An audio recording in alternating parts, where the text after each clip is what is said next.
Hi, I'm C-3PO Human Cyborg Relations, and you are listening to The Solo Show. Coming up on another Solo Show adventure. That felt very 1970s vampire movie to me. It was almost like, I don't know, it reminded me of those old horror movies or Friday the 13th or something like that. It didn't feel... Are you sure you didn't rewatch Werewolf by Night by mistake or something? Oh, that's why I didn't get what was going on. I was wondering where Ahsoka was. We have a full house in the Solo Studios as Stan welcomes Kris Banas, Scott Clark, and Ken the Voiceover Guy to discuss Star Wars Ahsoka, currently streaming on Disney+. We talk about what we liked and loved, and some things not so much. And, spoiler alert, there is no spoiler-free zone this time. So if you haven't watched the first 2 episodes of Ahsoka, first of all, go and watch it. And secondly, you might want to rethink your priorities. The Solo Show is brought to you, as always, by Victor Naraki Realtor, serving Disney and the greater Orlando area with celebratingflorida.com and disneyatyourdoorstep.com. Realtor Victor Naraki makes living near Walt Disney World a reality, specializing in all the communities surrounding Disney. Whether you're looking to relocate or invest in a new property, maybe you want a vacation home for your retirement. With over a decade of experience in the area, Victor will adapt to your needs, help you find the right property, or get you the best price for your property. Reach out to him today on his website, celebratingflorida.com, or at disneyatyourdoorstep.com. Follow him at Victor Naraki Realtor on Facebook, and don't forget to tell him that the Solo Show sent you. On our show, the story goes in places you can't imagine with new characters you've never seen in live action before. Rosario brings people together. She's a perfect leader of the show. In this story, Ahsoka hears whispers of the Empire returning, and she decides to enlist Hera's help. We have to prepare for the worst. Hera Syndulla is the leader of the Ghost Crew. She's a pilot. Hera is such an incredible leader and fighter. Mary's just great. I mean, every scene she's in was just awesome. You and I both know who could help you with this. Oh my God, that is Sabine. Natasha's so perfect for the character. Sabine's already a warrior and very proven, and she's Ahsoka's former apprentice. You never made things easy for me, Master. I love Sabine. She struggles with her emotions. She's impulsive. I think she's just relatable. She's got good intentions, but she doesn't always make the right decision. I love the complexity of the characters in this. They're a bit unpredictable. They're all struggling with a set of circumstances, and they need each other. Buckle up. This is so powerful. This is provocative, exciting, and fun. I can't wait for people to watch it. We have a lot of work to do. Once a rebel, always a rebel.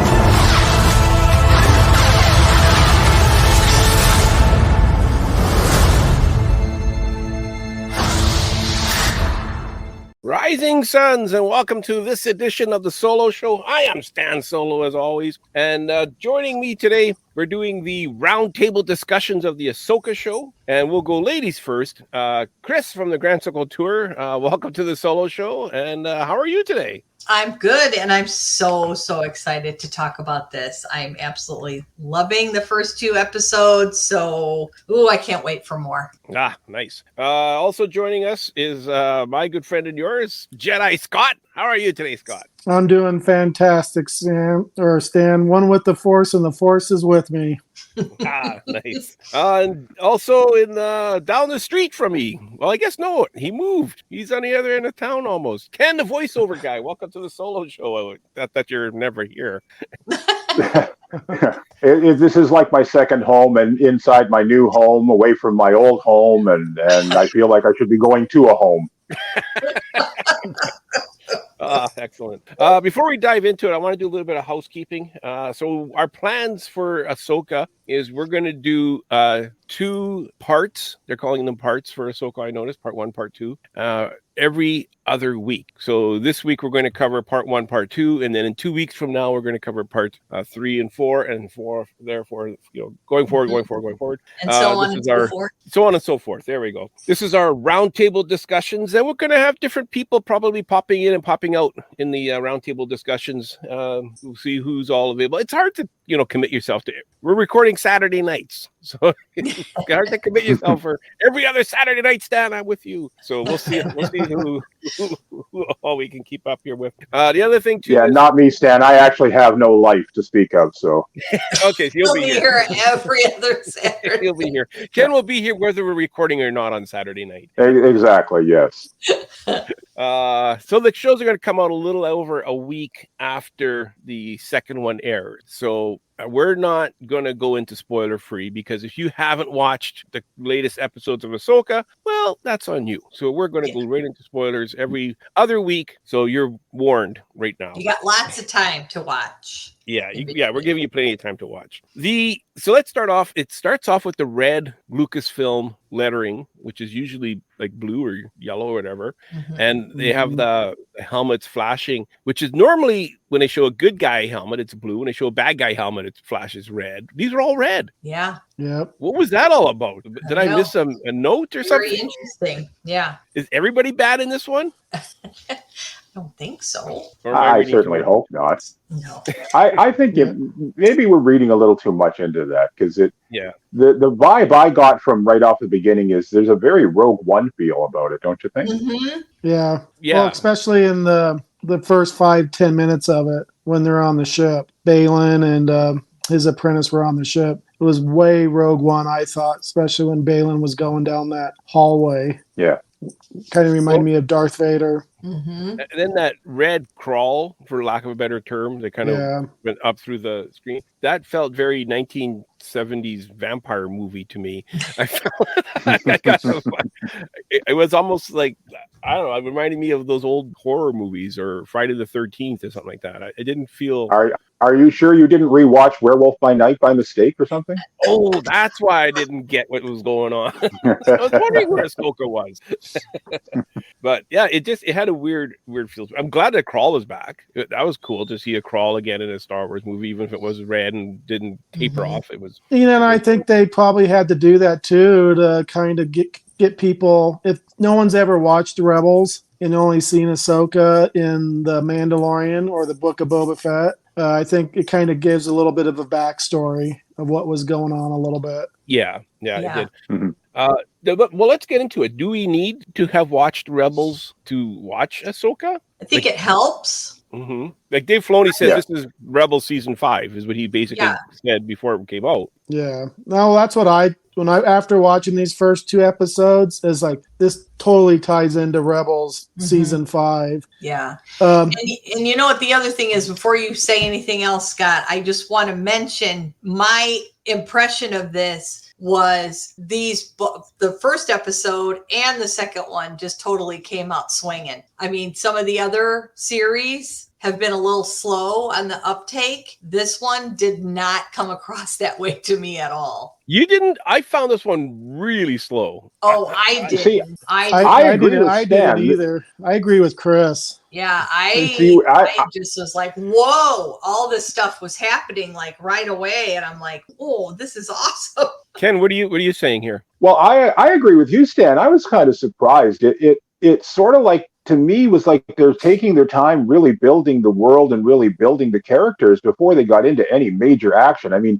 after that scene on the ship with the whole reference to Rogue One, like we were saying, it just sort of took time to tell the story. And that was one thing I was going to say. Like, I really like that about the way that Dave Filoni builds a world, is that he takes his time to tell the story and let the characters grow. Oh, it's still building, but there was, I mean, when a person gets stabbed by a lightsaber in the first or second episode, look how long it took for that to happen in Obi-Wan. Yeah, but you know what though? Yeah, that he was stabbed. What was his name? Captain? What was it? Bail or something? Bayor. Yeah. He got stabbed right in the gut, but he's fine. Yeah, he lived.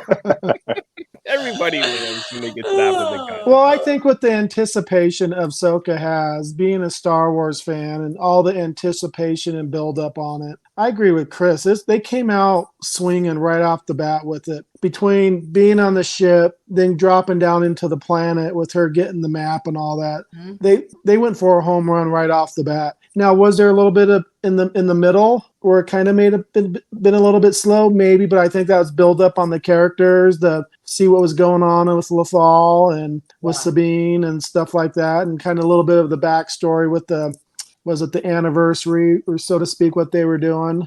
But well, even like the scene getting the map. Okay, so it was super cool. She throws the lightsabers on the ground. That was really cool. And she spins them around. That was cool. That was something I don't think we've ever seen I before. love that. So and then she's in the map room, or the Night Sister room, and she's listening to the pillar, and she turns it. Then she listens to the second one, and she turns it. Then she listens to the third one, and she turns it. Then she listens to the fourth one, and she turns it. And then they go down, and something else comes up, and this lights up. It went on and on. It was like, oh my gosh, is this? Yeah, but I don't think you could go in there and just say, hey, I went in there, I moved one thing, and I got the map. Well, you know, it would be I like don't think they can do that. It'd be like Indiana Jones taking the sand and taking some sand out of the bag, and then putting more sand in the bag. And No, but if you remember with Raiders of the Lost Ark, he got in there, and they were all those booby traps, and he's pushing this and doing that, getting out of the sunlight, putting the stake down. It's kind of it's a slow burn going up to it. Right. And then something happened. And then the rock came down and rolled, and something happened. I was expecting something to happen after she got that orb where the whole planet would start shaking or something, but nothing happened other than she got out and there was some robots there. There was some very dangerous robots there. And they went into self-destruct mode, and she barely got out of there with her life. So speaking of those robots, why do they need capes? What is it with robots wearing capes now? I don't know. Because they look cool. That's exactly what it is, to make them look cool. It's a fashion statement, Stan. Come on. To make them more sinister. You guys are all going to be wearing capes next week. I know that. Yeah. Because Lando wore a cape, so I'm going to wear a cape that robot. Yeah, there you go. Yeah. Anyways, to me, it kind of dragged on a little bit more. I think they could have used that time better spent giving us a flashback of what happened in Rebels, but in live action, to kind of get more people caught up. Yeah, but if you watch the Book of Boba Fett, you know that they don't really handle flashbacks super well. Yeah. Well, yeah, you're right. Exactly, Ken. I was coffee. Don't spit out your coffee, but you know I'm right. Yeah. So, anyways, I sound like I'm complaining, but honestly, I did really enjoy the show, even though. Oh, thoroughly, yeah. Yeah. I thought that the whole, but like I said, it does remind me of Indiana Jones. Even the music was very Indiana Jones feeling. I felt when she was turning the rocks, and it was kind of like a yeah. Well, seeing as how you mentioned it, I was going to mention the music a little later on, but I was sort of glad to see that they brought Kevin Kiner back, who had written the scores for the Clone Wars and for some of the Rebels series. That's the first we've seen him back in the Star Wars universe in quite a while. And when I saw his name in the end credits, he also did the music for Bad Batch as well. So this is kind of his first time doing live action Star Wars music, right? And that's why I was really pleased. Yeah, and I think Bad Batch was when he really stepped up his game. Yeah, because the music was phenomenal. Yeah. Speaking of music, could we get introduced to Sabine? And we got rock music going. Oh yeah, big time. Yep. I dug that song. Yeah. I didn't care for it. I don't think it needed to be there. I was like, are they bringing those guys back from what was it, the Book of Boba Fett, the gang, the biker gang, a biker gang? Yeah, I don't think they needed that music for the 30-40 seconds that they had it on. Yeah, it just kind of felt weird. The biker gang, Boba Fett drove me nuts, but I don't know. I really liked Sabine's. It made sense for her to have a shiny bike that was painted and you know, with the style of that. Okay. With the hair she's got, and just that whole vibe she has going on, it really reflected a lot. Well, and that was her character in Rebels, and she did a lot of the graffiti and stuff like that, and so that reflected on her character, which I liked. Yeah. So let's talk. Normally, I would agree with Scott. Oh, sorry. I was just going to say. Normally, I would agree with Scott about the rock song in a Star Wars film. Doesn't really work for me, but I kind of thought it was really a good reflection of her character in this particular circumstance. Yeah. Yeah. And I think it was a really good introduction for people that don't watch the show, haven't watched Rebels, as to who this person is. Because I think that's kind of like her, it kind of introduced her as, okay, so she's kind of a, not a badass, but you know what I mean? She's more hip, I guess. I thought it was good. And I enjoyed it. The first time I watched it twice. You all watched it twice or once? Three times. 3 times. Yeah, I watched it again today, so I was sure. And Scott? Yeah, I watched it again today, and it was my third time. Yeah, I enjoyed the music more the second time. I was kind of like listening for it more on the second viewing. Now, before we go off to that music part, you know what that reminded me of when I was hearing that rock music? It reminded me of Star Trek with Christopher Pine, the new Star Trek. Oh. When he was a teenager, when he took his dad's Corvette or his stepdad's Corvette playing the song. That's what that reminded me of, that scene in the beginning of that. The J.J. Abrams Star Trek. Yes. Yeah, I can see that for sure. Yeah, I can see that for sure. Well, that would remind you of that. Lothal, the city of Lothal, he was making is it the governor, or what is his title? I think so. It's Governor Ryder. They call him a senator, actually. Oh, did they? Senator? Okay. No, he was the Governor Ryder, and when he passed it on, the other guy was the senator. Okay. When he was turned around and looked for Sabine. Okay. Beautiful city, but not a railing in sight. They're 20 stories high. What is it with Star Wars and no railings? Yeah, really. Ugh. Oh, there's force shields keeping them in there, Stan. Jeez. He has this nice balcony, you know. What do they call those infinity pools? This is an infinity balcony where you can fall off the edge. You just drop right off the edge. Well, and Governor Ryder, that was the voice actor that was in Rebels that actually played him in Ahsoka. It is. Yep. They're Clancy Brown. Yeah. Yep. And yet they couldn't get Ashley, eh? They could have to. I think I don't know. Yeah. So then, what I kind of want to talk about that too, like the acting of Rosario Dawson. I think that's what made this show slow to me. Was anytime Ahsoka was on the screen, anytime she's not on the screen, is acting stoic. Yeah. Yeah, that's a good one. Yeah, I agree. And Ashley was always so perky and so lively and so energetic, and now we got this new Ahsoka, this more mature Ahsoka. But and I she guess was a lot younger before. Yeah, you know, she's matured now, and she's been through a lot. So I guess that's changed her personality a little. Yeah, because how long's the time frame between the last time when we seen her in Rebels to now? What's it been about? 10 years maybe? Was it 15? Yeah, somewhere around there. So she's more grown up and probably matured a little bit. I know I don't smile and laugh and giggle at work nearly as much as I once did. I used to have a more positive energy and vibe around me. So I could see that, I guess. Yeah. So before we get off the subject of the Rebels part, do you think that we're going to see people he's not really a person, Zeb? Do you think? Oh, yeah. Yeah. 100%. Yeah. Yeah, I think we're going to see only one I don't think we're going to see is Kanan because he's gone. Yeah. Although maybe he'll appear as a Force ghost, it's possible. Yeah, or one of those Loth Wolves. That's what about Agent Callus? What do you think? Yeah, possible if he didn't get killed off in between that time frame. I think that one's maybe less likely to happen. I mean, is he maybe like a secondary character? The ones I think I'm willing to say right now 100% we're going to see are I do think we're going to see Thrawn at some point for certain. Well, we know we're going to because he's already in the cast. trailer, so I hope Yeah, exactly. But that wouldn't be the first time that they've done things, where they've tried to throw you off. I think we're going to see Ezra again. We do see him in that little hologram. Mm-hmm. And I think we're going to see darn, there goes my brain. What's his name? Kanan. But I think it's going to be in the form of like either a Force ghost or as you say, like one of the wolves or something like that. Yeah. Because you hear his voice at the end of not Last Jedi, the other one, the Rise of Skywalker. Mm-hmm. Yeah. Mm-hmm. Yeah. Because I love Zeb, so I'm really hoping that he's going to. Yeah, I can guarantee you we're going to get a Zeb appearance, at least for one episode. Yeah. I'm wondering, are we going to see the X-Wing pilots? One that Filoni plays, Wolf. Oh, is Wolf going to make an appearance? I wouldn't mind that. Going to be in his own show.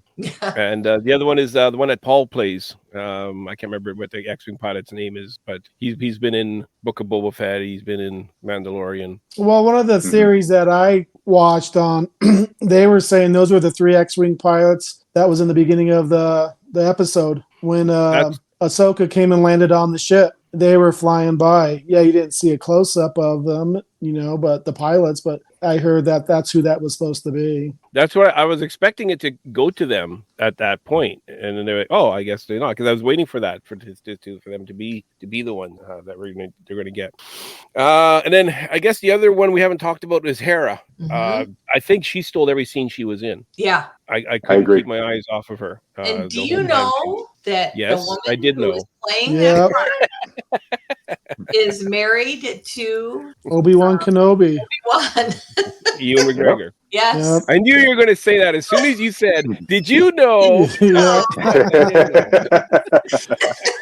Because I must have had about 20 people message me already saying, "Hey, did you know?" Yeah, I just discovered that this afternoon, actually. So it must have somehow broke this afternoon because I heard about it several days ago. But somehow this afternoon I don't know how many people messaged me saying, "Hey, did you know?" So I guess there's a little drama with them. Yeah. So, but she's. Anyway, I really like her as this character. I think she's doing the character a great deal of justice. So yeah, I agree. Yeah. Oh yeah, she's Mary Elizabeth Winstead, if I'm not mistaken, right? Yep, that's it. Yeah. Now there is one other character that appears. Actually, I guess in part 2, not so much in part 1. That was from the original Rebels that really stole the show. The Loth Chopper. Oh, Chopper. Yeah. Chopper. Yes. God, just his little feisty attitude, he's always going to steal it with his attitude. Yeah, and the Loth cat too. It's so cute. Yeah. All I was going to say is what I love about Chopper's character, even on the cartoon, was that they've done his beeps and bloops and stuff so differently than they did with R2-D2. Like you can actually hear the words he's saying. Sure, you can understand everything he's saying without actually understanding it. I mean, right, and I just love that fact. It's like listening to a curmudgeonly old man kind of grumbling under his breath, "Get off my lawn, you darn kids!" You know. Were you touching my stuff? And I love his arms, the way he waves them around. And from what I understand, I hear Dave Filoni plays the voice of Chopper, and they digitize it and speed it up. Oh, so that's probably why you could actually make out some of his words. Yeah, exactly. But yeah, I think Chopper was just I didn't know what to expect because I used to watch the Star Wars show and they would have Chopper kind of make an appearance in that, and it was fun and all that. But man, it was like the best part of the whole show was Chopper digging through his trying to find the tracker. Yeah. Have you been messing with my stuff? Yeah. Exactly. You can totally understand him saying that. You hear him saying that. Yeah, and when she tells him where the tracker is and he lifts up the thing, he goes, "Oh, there it is." I mean, you could exactly. Yeah. Oh, here. Yeah, I have to agree. I smiled the whole time he was on the screen. Yes. Now, I asked at the beginning, do you need to have watched Rebels in order to enjoy or appreciate or understand what's going on? I'm not sure if I didn't watch or if I missed something, but I don't remember Ahsoka being Sabine's apprentice. Or sorry, Sabine being Ahsoka's apprentice. Did I miss something? I think if you watch the last episode of season 4, I think when they had that epilogue right at the end of season 4, I think that's where it was going because Ahsoka comes up, and I think it almost plays into the ending scene of episode 2. I think if you watch the last couple minutes of the last episode of season 4, it ties in right there at the end of episode 2. Okay, because I found it like Balin's skull knew more about what's going on in the show than I did, which was kind of frustrating. when he says who was it? The Night Sister tells Balin's skull to send his apprentice to Lothal. Mm-hmm. And he says because that's where he has to go, and he goes, why? He goes, that's where the apprentice is. He goes, whose apprentice is? He goes, Ahsoka's. Oh yeah, and he seemed to know that, or she knew that. Like it seemed odd that he knew who Ahsoka was, and I don't know, maybe I'm forgetting something. And he knew who Sabine was, and he knew that Sabine was Ahsoka's apprentice. The other way around. I feel a tremor in the force that's going to bring us another flashback. Yeah. yeah. We could have used a flashback, I felt. But anyways. Yeah. Speaking of, okay, so then what about the other one that we got? I guess he was in the original Clone Wars too, but kind of a minor character was the droid that Ahsoka's hanging out with. Oh yeah, the Hung. Oh wow. Yeah. Yeah. Hu Yang or something. Hu Yang. I think. Yeah. Yeah. And that's the David Tennant character. Yep. Right. Doctor Who. Yeah. Yeah, and I guess he was one of the trainers for the Jedi for the last 500 years. He's a really old droid. He must take a lot of grease. And 75% of his parts are still original. Yep. Yeah, 75%. Yes. Yeah, because he did his research and found out who Balin was from his lightsaber hilt. Mm-hmm. Yeah. Now, why does he blink? Like, what? Again, you got droids that are wearing capes. You got droids that are blinking. It just to lube up his eyeballs. Yeah. That's exactly what I was 500 years old after all. That's right. Anyway, I think it's a cool droid. Yeah. I like how he pilots the ship and helps her out and all that. Anything else to say about Huang, or however you pronounce his name? No, I liked him. I thought he was a great character. Yeah. I agree. Yeah. So I guess we should get to the end of part one. Am I missing anything else? Or anything else you want to talk about part one before we get to the big battle? I guess there was a battle between Ahsoka and the droids. That was cool. Yeah. I like the little attention to detail that Dave Filoni throws in there. I don't know if anybody else caught it, but the bad guy's apprentice there, you notice she still had her Padawan braid. Yeah. I thought that was very cool.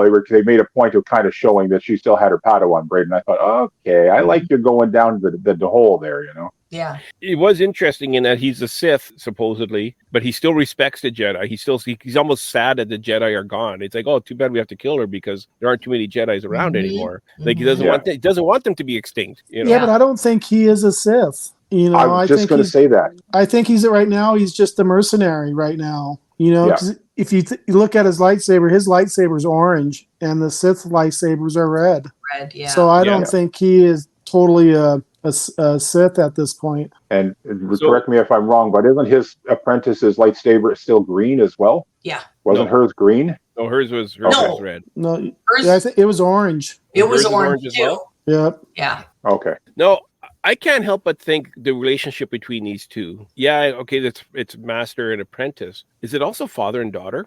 That's the vibe I got. Yeah, maybe. I didn't. It's very possible. It was just, it kind of, the second time watching it, I kind of got that feeling that, it seems odd to call your dad master. You know, but yeah, it could be. You will have the same color hair. So we'll see. We'll see what happens with that.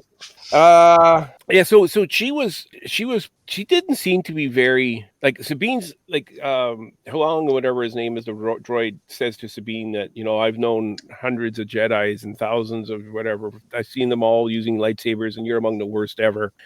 Yeah, thanks a lot. the apprentice, what's her name? With the eye makeup, the raccoon looking girl. Shin Haiti. Yeah. Shin, yeah. I mean, she didn't seem very good either. Yeah, she wasn't that great, so she must really be new. Yeah, it really felt like that battle was just a lot of really like almost like hitting each other with baseball bats. Well, I think Shin had more ability with the lightsaber than I think Sabine did. Oh yeah. Yeah. Sabine was doing Yeah. like she was chopping down a tree or something. The Yeah. way she was moving her lightsaber. Yeah, her movements were very basic. They actually were very reminiscent of watching the very first fight between Darth Vader and Obi-Wan in Star Wars. Yeah, kind of a samurai style, 2 hands on the handle, and so and then of course she stabs her right in the appendix. So she'll never have to worry about needing emergency appendix surgery. That is now taken care of. It's right. No appendicitis for her. Yeah. So she did her a favor. She helped her out. She won't have to be somewhere out in the backwoods and needed a surgeon immediately to remove her appendix. So it was a good thing. Yeah. So what's our thoughts on this? Like the lightsabers are supposed to be a very powerful weapon, and yet you could get stabbed with them and you keep coming back alive. And there wasn't even any mods made. Like if you remember back in Book of Boba Fett, who was it there? They brought her and they got modification. Fennec Shan had to be practically rebuilt. She was like the bionic woman at the end of it. She was. She exactly. got it a lot worse. So I think it depends on where you get hit at with it. It was like stabbing her, not like going across the body or anything. It was just like poking it through her, and it would just hit the right spot of her body to not kill her. But not even needing a bat. Got it in the same, like got it in the gut in Star Wars. Qui-Gon? Yeah. Yeah, with Darth Maul. Yeah. He died. Yeah, but that was more in the center of his chest when he took it in. So it's a strategic placement for this. Yeah. I think the new theory is if you're a female, you can't die by lightsaber in the gut. But if you're a male, you can die by lightsaber in the gut very easily. I think that's what it comes down to now. It's an XY chromosome type thing. Yeah, there you go. What determines it. And then so she's in this hospital. Doesn't even need a back to tank. No. She just needed to lay down for a little bit. She just had that patch thing on her, and it healed her all up. Was that back to patch? Maybe. It was a tube of Bactine. Yeah. Yeah, it was. I don't know. It just felt kind of weird to me. I don't know. So part 1 was called Master and Apprentice. Part 2 was called Toil and Trouble. Yep. Which kind of makes me think we're going to get a big Night Sisters type show. Do you think we're going to get more of them besides? Oh, I hope so. Yeah, I think so. Then, do you think Sabine has the Force, or do you think she might be one of the Night Witches? Well, don't the Night Witches have the Force? It's more like magic than anything, from what I've gathered on it. Okay. It's probably some type of maybe Force, but that's one of the rumors that I had heard, that she could possibly be a Night Witch. Sabine. Interesting. Yeah, Sabine. So Sabine. Okay, so let me get so she's an artist. Yep. She's a Mandalorian. She's a Force user. She's the Swiss Army knife. Yes. She's a real keener here. Like, man, she's got everything going for her. She's a jack of all trades. Yeah, she knows her electronics too. Yeah. So let's talk about that. Defusing this, or trying to get the droid head to what was to find out where it was from. Yeah, where it came from. History. Yep. Yeah. So I don't know. Again, that scene just it didn't play well for me. Like I think it came down to Ahsoka. Like it's supposed to be this tense moment and everything, and she's just sitting there with her arms crossed. Speaking of which, I counted how many scenes she crosses her arms in the first 2 episodes and just kind of stands there with her arms crossed. I lost count after 7. I gave up counting. She's spending the whole movie with her arms crossed doing nothing. Yeah, but then in Ahsoka too, she's with the Force. I'm sure she could sense it if it was getting ready to go off, and Wu Yang end up pulling the plug right before. So. If I think back correctly, that was kind of a stance that Ahsoka took a lot in the animated series that she was in. She did a lot of that arm crossing stuff. Yeah, no, you're right. Yep. And it rubs off on other people, because Sabine does that a couple of times, and so does Hera does that a couple of times, where they stand there with their arms crossed. Well, I guess if you're around those type of people, it rubs off on you. Yep. You see it all the time. Yeah, I'll do that at work all day. See how long it goes before the store manager tells me to get some work done. Yeah. Get some work done. Quit crossing your arms, Dan. So the other thing too is they get Sabine to do. Oh, she's also an electronics expert because she was the only one they could think of that could open this map. Mm-hmm. And what was this, like the easiest Rubik's Cube in the history of puzzles? Yeah. You had to turn 3 dials. Nobody even thought to try that. They just kind of, we don't know what to do. We'll have to get someone else. And that could play back into maybe has some of the Night Sister or the Night Sister in her. That she even I mean, I could have turned that thing 3 times and got it to start. Yeah. It was literally she cranked it the three dials around. Yeah. It felt, I don't know. And the robot couldn't even think of that. Yeah, nobody could come up with that. So the map that pops up, it's clearly it's a map that goes to a new galaxy, and we've always known Star Wars to be in a galaxy far, far away. So is this another galaxy far, far away? Is this one a little bit closer, a little bit further? I don't know. But is this if they go to this new galaxy, what does this mean to Star Wars? Is this a whole? They're going to run into the Enterprise, no doubt. Yeah.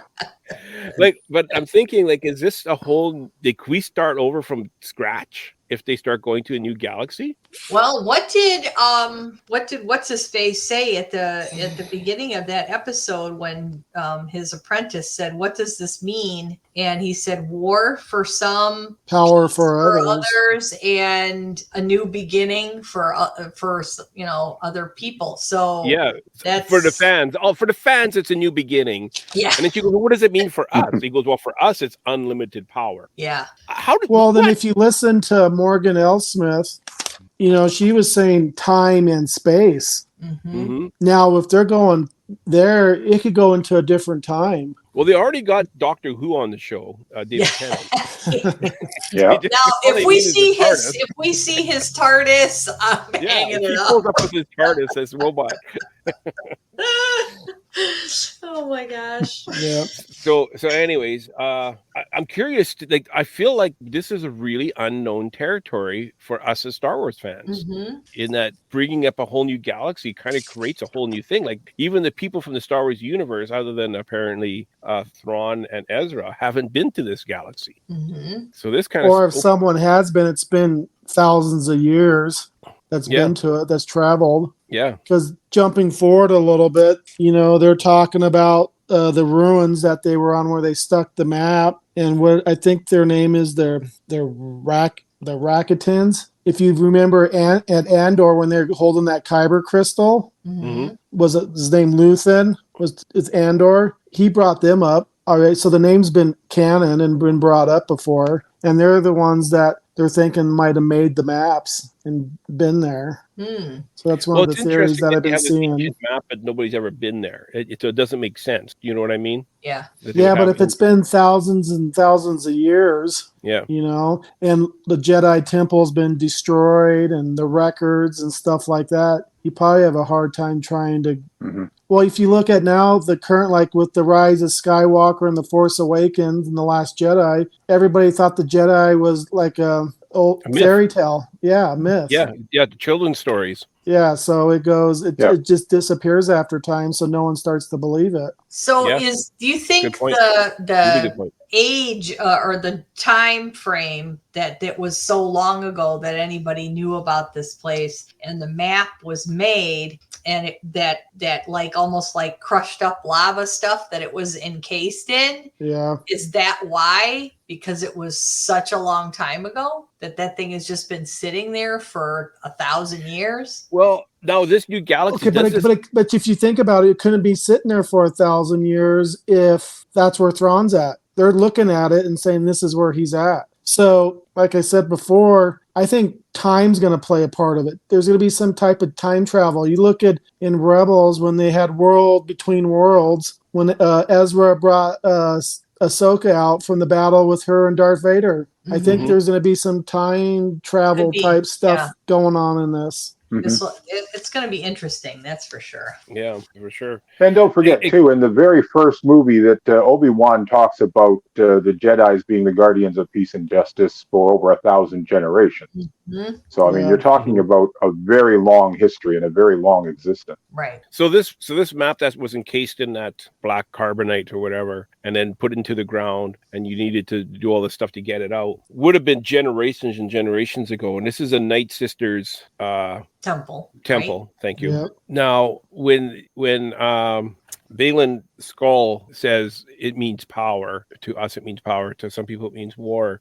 So I'm thinking that the Night Sister, what's her name, Lady Morgan? Yeah, Morgan. Yeah, Lady Morgan. I'm thinking, so she obviously had told him what's in this other galaxy, because he it sounds like he knows. Mm-hmm. Now, is it the power is so strong, and that's the reason why they hid this map, because they didn't want anybody else going to this galaxy? Like, the map is well hidden. Yeah. Well, I think the main reason they're going to the galaxy is to get Thrawn. Mm-hmm. Yeah, right. You But know, so why was that this map being said, so if well they're hidden? so far away, how do they know Thrawn's there? How they communicate? How do they know he's there? Well, I guess that's where those space whales took him, or whatever. What are they called? Well, yeah, but no one knows where they would take him at. They know they took him somewhere. Yeah. But Morgan seems to know that he's there. This Lady Morgan, has she been a character before? Because she doesn't look familiar to me at all as one of the witches. Well, You guys know? she's one of the witches of Dathomir. Right. Yeah. Because But do you remember seeing her in anything? No, previously? only time I seen her in is what was it in the Book of Boba Fett when Ahsoka fought her. That's the only thing that I remember her being in. Yeah. Yeah. Okay. So the other thing too is the path of the map. So when you look at the galaxy that the Star Wars world is in, the point that it takes off from the map is totally in the outer rim. Yeah. It's not you don't leave from a central planet. You leave from an outer rim area. Of course, what we know most famously being in the outer rim is Tatooine. So are we going to visit Tatooine in this series? Just putting it out there. I don't think so. I think we've been there, seen that already numerous times. Yeah, we got to get guest appearances like Boba Fett in there. You know what? You're absolutely right. And You're Grogu right. and We might see them. Yeah. Mandalorian. See the planet. Yeah. And here's a possibility too. Don't forget, they're already talking about the next series of films are going to be about Rey Skywalker. So it would seem logical that might be a jumping off point where we might, as they're saying, like if we're talking about doing time travel storyline, that might seem to be an interesting jumping off point where they may pick up a storyline with Rey Skywalker and say, okay, guys, by the way, here's what's coming next. Well, no, they actually only said that one. So if they haven't said it's going to be a series of films. They just said it's going to be a film or one of the films. There's supposed to be 3 films coming out. One But of if them I'm is a not Rey film. if I'm not mistaken, aren't they going to bring Mandalorian, the Book of Boba Fett, and Ahsoka and make a movie out of this? Yeah, and Filoni's directing that one. Yeah. Yes, and that's not going to have anything to do with Rey. No. So what we're watching now should lead towards that movie. Yeah, the accumulation of all this is going to be in a big movie. Yeah, and then Rey's more in the future yet. Yeah. Yeah. So they're building this massive hyperspace ring at the end. Yeah. Is this getting to that, they go to this planet and I guess it's like a ship quarry where they make it's Corellia. We've seen it in a Solo story. Yep. Right. Yeah. And they're dismantling Imperial ships and using the parts to help out the rebellion, or I guess they're not in rebellion anymore. We lost Ken. The New Republic, Republic, right? Yeah. Yeah. So when they go to that whole scene was really cool. I like that whole thing, and where she says, "How do you know that they're loyal, not loyal to the Empire anymore?" Mm-hmm. And he goes, "We're just in it for the money. We don't. It doesn't matter." I'm a businessman. I kind of agreed with that at the beginning, but then as you see, as they got up to the bridge, you knew where their allegiance lie. Yeah. Fascinating. That whole storyline was very fascinating. I found where the whole bridge, like where do people's alliances lie at this period? Mm-hmm. Yep. Well, you can see those the operators in that bridge when that protocol droid started saying, "Yeah, I had an HK droid say this to me a few days ago," and and that's when essentially all hell broke loose.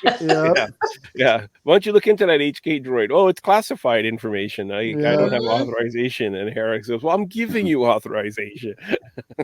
Yeah. Then Ahsoka jumps through the window and she has that battle with that assassin droid. Yeah. Is it the new thing now where every single episode, or not episode, but every single movie or whatever, they have to do that force push and they put one foot back to stop themselves from sliding? Mhm. Like, we've seen that like a dozen times now, I swear. Yeah, but if you're force sensitive, you're going to be doing that anyways, I would think. I think it just comes natural. That putting the foot back to stop yourself from sliding, and it makes that skidding sound on wherever they're on. It's like every single time we see that now. It's like that's the new Wilhelm screen. Is the force push? I swear. That's funny. Okay, so I wanted to get back to the hyperspace ring. I sorry I went off track there. Is this hyperspace ring? This thing's massive. It's huge. Yeah. Are they bringing a Star Destroyer to the next galaxy? Is that what that ring is for, or is it just need that much horsepower for a regular ship? Like, what are they doing with this ring? Well, if you looked on the top of it, they did have like a bridge on there, or like a ship already built into it. But yeah, I guess they could put some type of Star Destroyer or something in there. I guess that would make sense. Mm-hmm. It seems almost big enough to fit around a Star Destroyer. Yeah. Because what did they say? There was 9 engines that were going into that thing, light engines. Yeah. Yep. You know, something like that. Yeah. Ken, can you hear us? You're back? I can. Yeah, I'm back. Okay, good. Ken's back. Yeah, I know. I just look like I froze up. I don't know what happened there. Yeah. You left us for a little bit. If you don't like my comments, you don't got to kick me out. Oh, Ken, we love you. Yeah, we enjoy you being here. Okay, what are our predictions for the next? Well, there's only 8 episodes, right? So we got 6 more to go. Only this is going to be quick. Yeah. What is our predictions here, Kris? Well, I'm keeping my fingers crossed that we see Zeb. Well, we already saw Zeb. Really? Yeah. Zeb was in Kenobi, wasn't he? So was it Mandalorian or was it Mandalorian? I think it was Mandalorian. Mandalorian season 3, right? Yeah, I want him in this because I want to see him go and in search of Ezra. I really want to see that. Yeah, I think we're going to get to that other galaxy. Oh, yeah. We have now, do we see him coming back? Maybe that's in a different season, but I think we'll see them finding Thrawn and possibly seeing Ezra up there. And I don't know if we'll see him come back to this particular galaxy, but that could be in far away. Yeah, it could be season 2 or like a cliffhanger, like they're trying to get back. Yeah, could be. Yeah. So Ken? What are your predictions for this? I think we're definitely going to see Ezra. Like I said at the beginning, we're definitely going to see Ezra again. I really do think we're going to see Kanan again. At least I really hope we're going to see Kanan again. Even if it's only just as a Force ghost to sort of tell Ahsoka, keep up the good work. Hey, you're doing great. And I predict that we are not going to see Thrawn until the very end of the last episode. That shot you see of him in the trailer is how they're going to introduce him. I think it's going to be very much like the way they brought Luke into the end of The Force Awakens. I said that when they first started talking about The Force Awakens. I said, we're going to get Luke Skywalker for 30 seconds and he's not even going to have a line of dialogue. And all my friends said, oh, you're nuts. That's not going to happen. They're bringing him back. I'm like, okay, we'll see. And I think that's how we're going to see Thrawn. And then season 2 is going to be all about Thrawn. I think that's a very, very good guess. I think I do too. You could have something there for sure. My thoughts is that the clues are in the closing credits. In the closing credits, we kind of see that star map and we see all these different points of light leaving different planets and going to different locations. And then you see some of them go by I call them space whales. What are they called again? Purgles.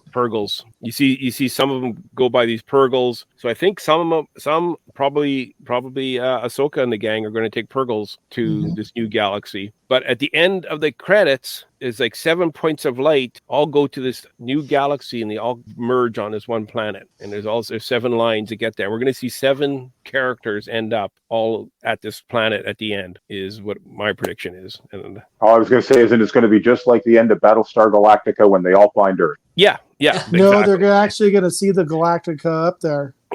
Ron's going to be commanding it. Lauren Green will be computer generated. Yeah, AI. And I think they're going to be using that ring for a Star Destroyer type build. All right. So if that's the case, for something big. if that's the case, then they're using that ring. How does Sabine and Ahsoka get? Are they sneak aboard the ship, or do you think they take them a Purgle to get up there? They take a Purgle somehow. Yep. They get in with a kind of like how Nemo or Nemo's dad rode with the turtles. There you go. Exactly. That type of on the East Australia current. Yeah. It would be the new galaxy that's far, far, far, far away current. Yeah, there you go. With the Purgles. Well, I'm excited. There goes Ken again. And we lost Ken again. New apartment, new Wi-Fi. Yeah. Alrighty.